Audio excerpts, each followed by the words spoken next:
Allez, je vous propose quelques applaudissements pour accueillir notre prochain speaker.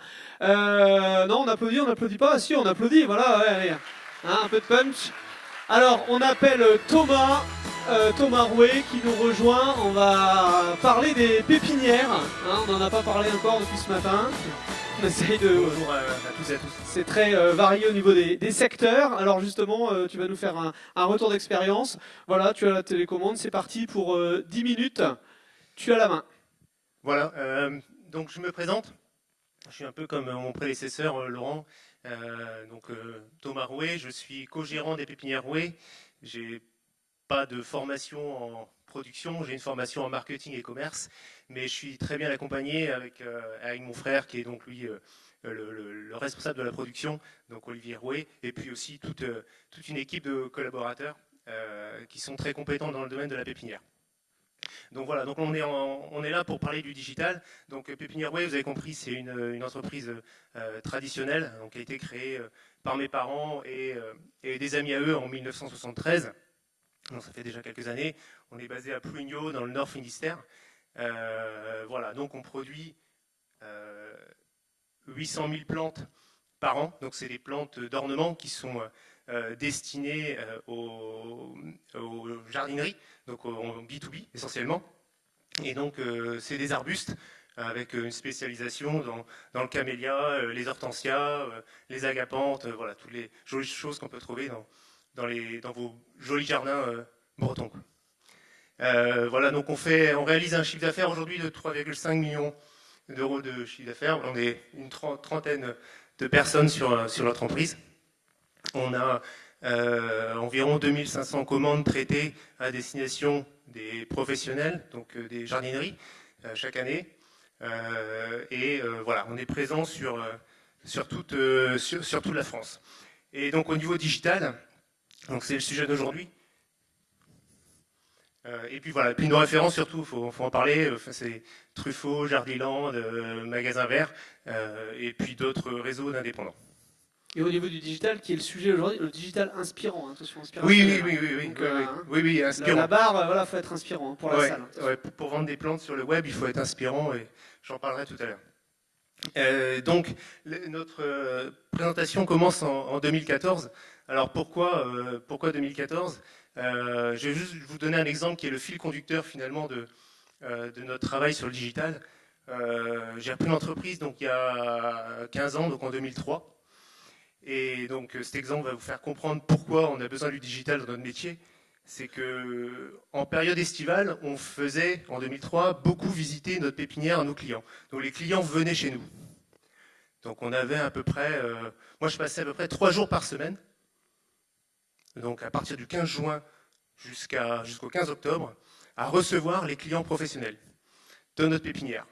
Donc on avait un super avantage, c'est qu'on pouvait leur parler de nos produits, des anecdotes sur les plantes, etc. etc.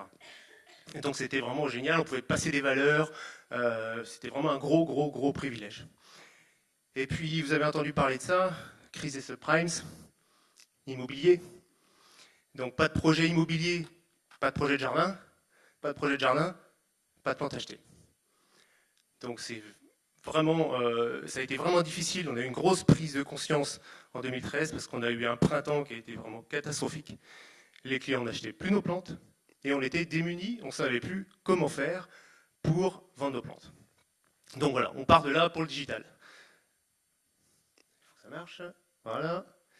Donc on a fait comme pas mal de monde. Enfin, en tout cas, c'est ce que je me suis dit. Fini de se prendre des claques et de faire tout seul. Il est temps de se faire accompagner. Et donc on a décidé de se faire accompagner par une personne qui d'ailleurs nous accompagne depuis 5 ans aujourd'hui, qu'on n'a pas quitté, ce qu'elle nous apporte tous les jours. On a commencé à écrire notre stratégie, comment on fait. Parce qu'on avait la chance avant, je vous ai dit, nos clients venaient nous voir et c'était plus facile pour vendre. Donc on a commencé par se faire accompagner.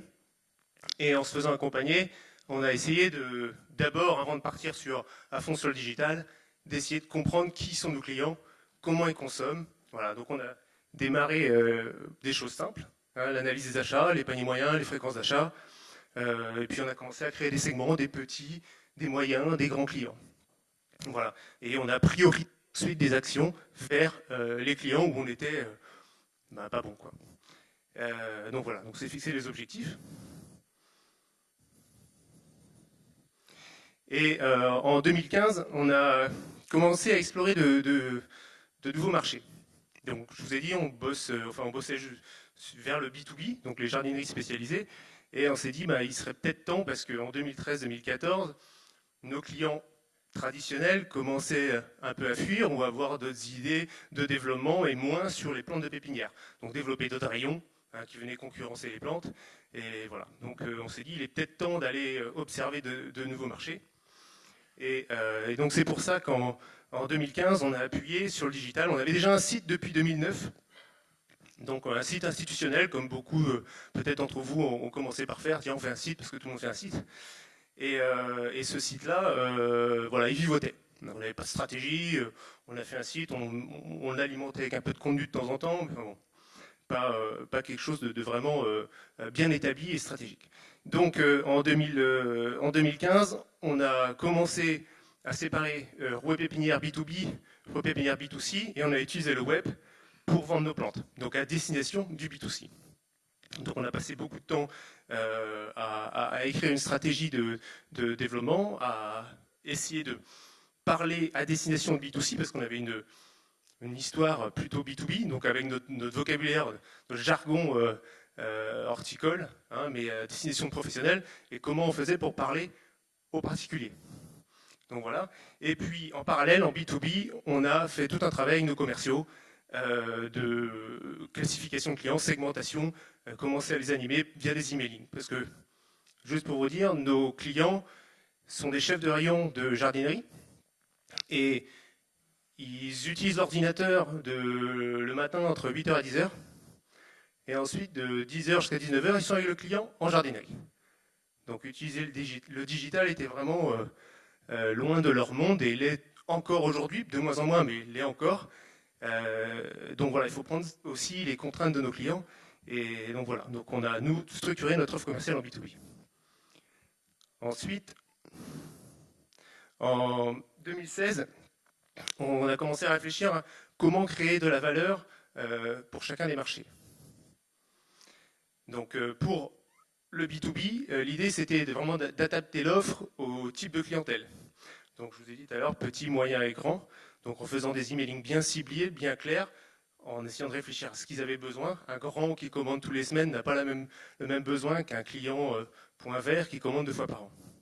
Donc on a proposé des offres uniques en avant-première aux meilleurs clients, avec des exclusivités, des nouveautés, voilà, des choses bien précises, des volumes adaptés à leurs besoins. Pour un petit, pour un grand, c'est pas la même chose.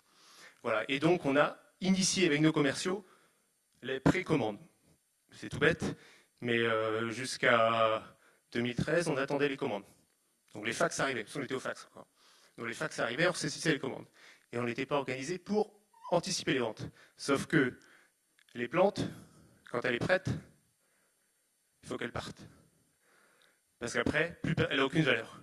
Donc on a cette contrainte de la production de la plante qui évolue et donc qui doit partir. Donc voilà. Après, donc sur le B2C, donc on a travaillé l'axe B2C à fond pendant ces années-là. Donc là, vous avez un exemple du premier site roué en 2011, et puis l'autre à côté, qui était une refonte du site roué en 2016. Je ne sais pas si on peut voir, mais on a commencé à réfléchir un peu nos plantes par type, aménagées, décorées, nos plantes par thème. Donc on a commencé à thématiser un peu, finalement, notre offre.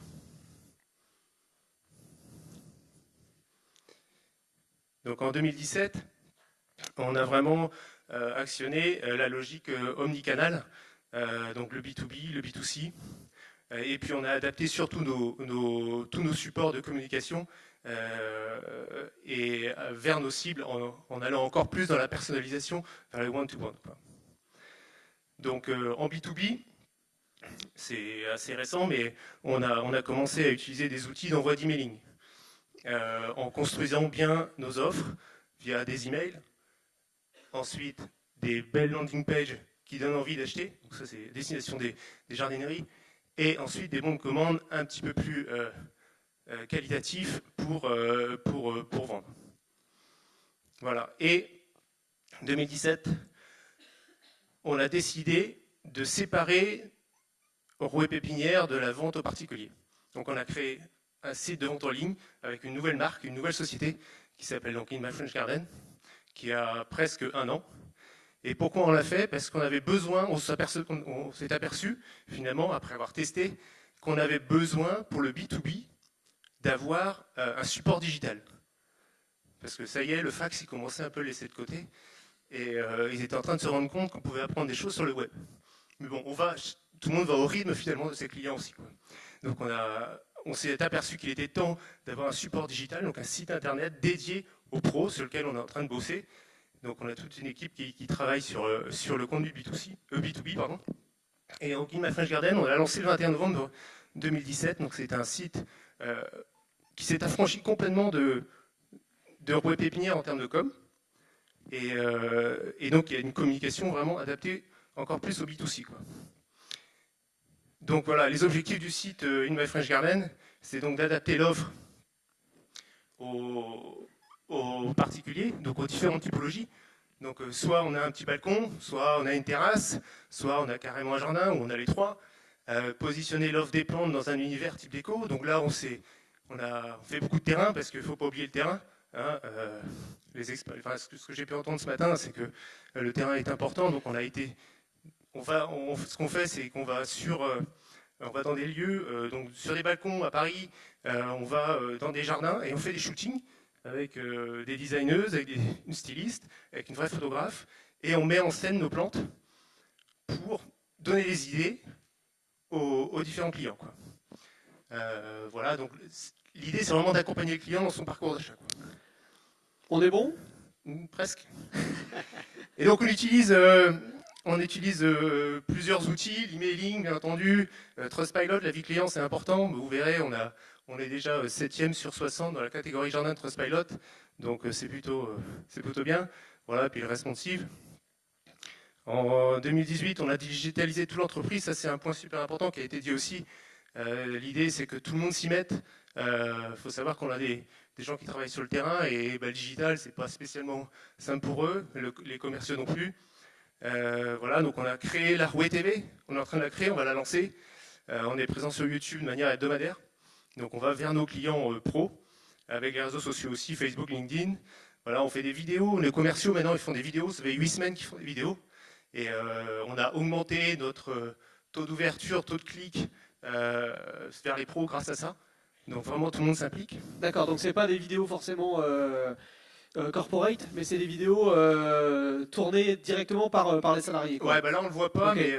mais c'est les commerciaux tous les semaines en fait, comme tous les semaines les plantes évoluent, donc l'offre évolue tous les semaines, donc toutes les semaines il faut aller mettre en avant les meilleurs lots, quoi. Super. Jusqu'à présent on utilisait un PDF et maintenant il faut faire la vidéo. Voilà. Ok, on a un peu dépassé le terme. Ouais. 30 secondes pour finir. Bah, les résultats, plus 30% d'augmentation de chiffre d'affaires en 3 ans.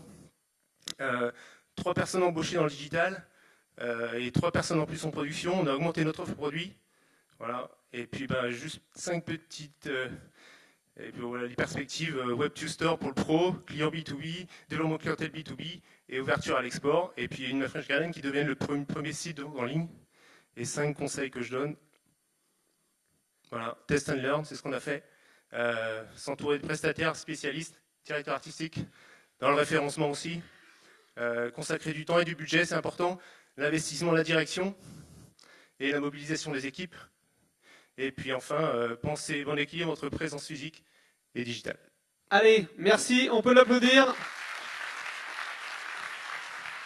Je peux garder le micro. Alors, est-ce que vous avez des questions sur ce qu'on a pu voir? Des questions sur justement les plantes, aussi l'entretien au quotidien. Hein, on peut y répondre aussi. Hein. Non, pas de questions. On a parlé de côté relationnel, on n'a pas parlé de tout ce qui était agent conversationnel, chatbot, par exemple. Est-ce que c'est quelque chose que vous avez... on parlait test and learn, est-ce que vous l'avez testé? Alors, on a commencé par mettre en place les avis clients. C'était vraiment important pour nous parce qu'on a un produit de qualité. Et donc, il fallait se différencier de la concurrence, qui sont des gros sites web aussi au niveau du B2C. Et donc, on a mis les avis clients en place. On a travaillé beaucoup de contenu pour travailler le référencement.